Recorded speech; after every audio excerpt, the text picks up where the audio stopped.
Thank you, Mr. Williams, and a pleasant good afternoon to all who are watching via all social media means and media means. The National COVID-19 Task Force would have met with the St. Kitts Football Association, and this for us to be able to discuss the upcoming Premier League and other leagues that are hosted by the association. The president, along with the general secretary, would have made presentation on protocols and ways in which the league may be able to operate under the context of COVID-19. The National COVID-19 Task Force, along with our medical professionals, also highlighted the concerns about such mass gathering and such a high-risk event as indicated by the WHO. In conclusion, we agreed that if some protocols, as advised, can be adhered to, and some other measures, we can actually have some of these leagues at a scaled down capacity. They may be able to take place. However, we advise the association to review the risk associated with these matches and come back to the task force with further recommendations before a conclusive decision can be made on the hosting of football going forward. Dr. Laws would have highlighted that we have incoming passengers, and some of these passengers may arrive from the UK. What I want to highlight to you and share some data with you, since our borders opened on the 31st of October to the 27th of January 2021, St. Kitts has seen 2,496 passengers arrive by air. Nevis, 302 passengers arriving by air, that is at the RLB International Airport and the Vance W. Amory International Airport and Nevis, totaling 2,798 passengers arriving in the Federation thus far. When our borders opened, we would have had 19 positive cases of COVID-19 that would have occurred. Since our borders have opened, we would have had 18 cases. 16 would have been recovered, and presently we have 2 active with 0 death. So I think the work that is being done in the Federation of St. Kitts and Nevis is highly commendable, bearing in mind what we see happening around us. If we look at the period of the 25th to the 27th of January, we would have seen a total of 186 passengers arriving into the Federation. Every single passenger that arrives into this Federation can be a potential positive COVID-19 case. The management, in terms of the corridor of containment and the processes that persons have to go through at our borders, are working, and we continue to address any gaps that are identified as we move along. I want to bring something to your attention because it's very critical and it's very important. Dr. Laws would have highlighted the vaccines, and we are happy that these vaccines are coming on board and getting the necessary approvals for usage. And I want to encourage you, the general public, and also my peers, inclusive of the National COVID-19 Task Force frontline workers, that we need to begin the campaign to educate persons that the vaccines are safe for us to take. I think when the vaccines come out, I will be one of the first volunteers, if I get the all clear from the doctors, to take the vaccine.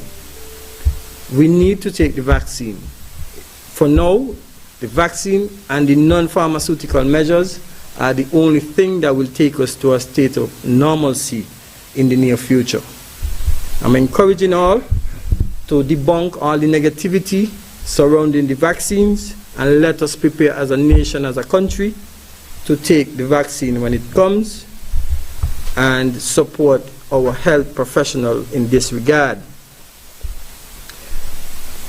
Let us look at what is happening in Barbados. Barbados will be going into its second lockdown in 9 months.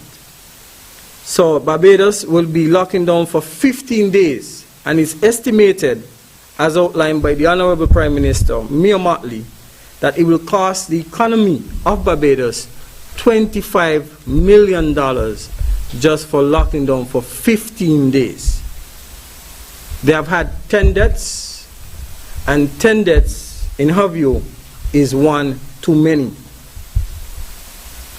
I am asking our citizens, residents, visitors, to adhere to the protocols as guided by our regulations in the COVID Prevention and Control Act. It's very critical, very important. Let's take a look at St. Vincent and the Grenadines, where the High Command of the Royal St. Vincent and the Grenadines Police Force have been placed in quarantine, as the Deputy Commissioner of Police would have tested positive for the virus while attending a party. Therefore, all the High Command in St. Vincent and the Grenadines would have been placed in quarantine.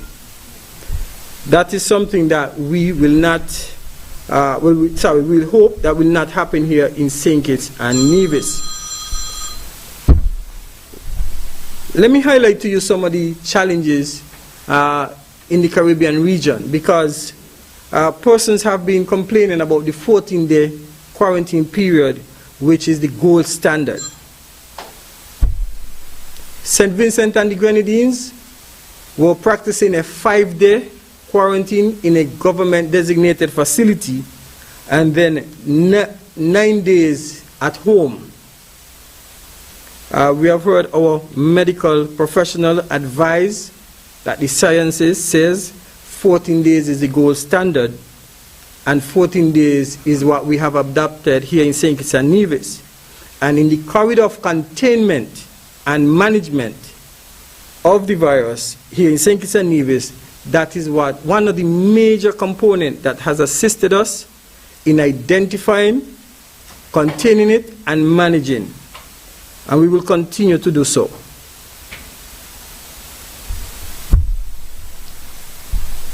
How can we manage? How can we continue to manage this? By simply following the non-pharmaceutical measures. Persons are just not wearing masks. I entered a business facility the other day. I was the only person wearing a mask. I don't know if the lady didn't know who I was, and she told me, Mr. Samuel, well, why don't you take off your mask? You're the only one in here wearing a mask. Nobody have no COVID in here. There's no COVID. Open up the place. Ladies and gentlemen, those careless acts must not be the order of the day for none of us. We need to adhere to the protocols: social distancing, physical distancing, the wearing of the face mask, hand hygiene, and as Dr. Laws said, continue to boost your immune system. Look at the long lines right now in Barbados where persons are rushing to shop. And we can remember in our early days in March when we had to go through that same process, and we have vowed that St. Kitts and Nevis will not go back into those. However, we need the citizens to enhance the surveillance and vigilance of our borders, of our communities. Superintendent Henry made reference to the public transport. In buses, you are seeing nobody wearing masks. You see persons walking about the streets, whether they be elderly, the young, the in-between, nobody wearing masks. And we are saying this is one of the key things that would assist us in containing the spread of the virus and protecting you and others around you. Please wear your mask. There's a $100 fine for not wearing the mask. We have been rather moderate in saying, look, let us continue to educate the general public. We know a lot of persons unemployed at the moment. We understand that. We're trying to have a delicate balance with the economy and combating this virus, but we need compliance. We need the compliance, and I am appealing to persons to please comply. We do not want to go back into any lockdowns. We saw the CDC this week labeled Turks and Caicos Islands, Barbados, and St. Lucia as very high-risk countries.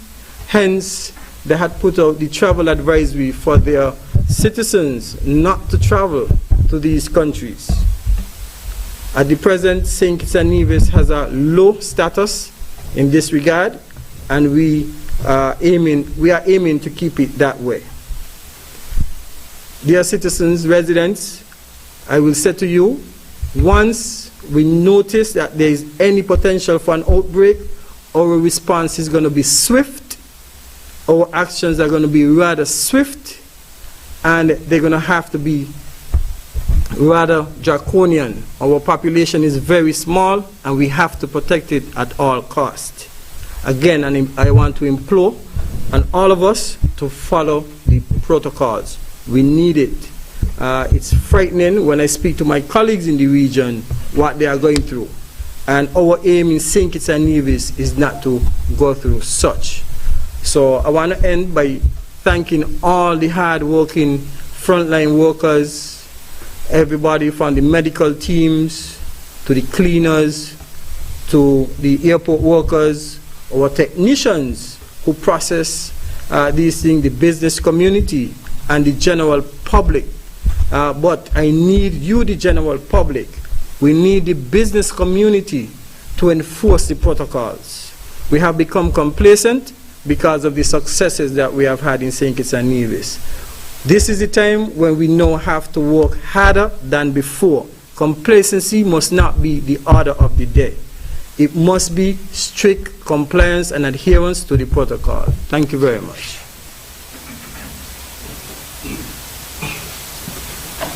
Thank you very much, Mr. Samuel. That brings us to the question and answer segment. Our first question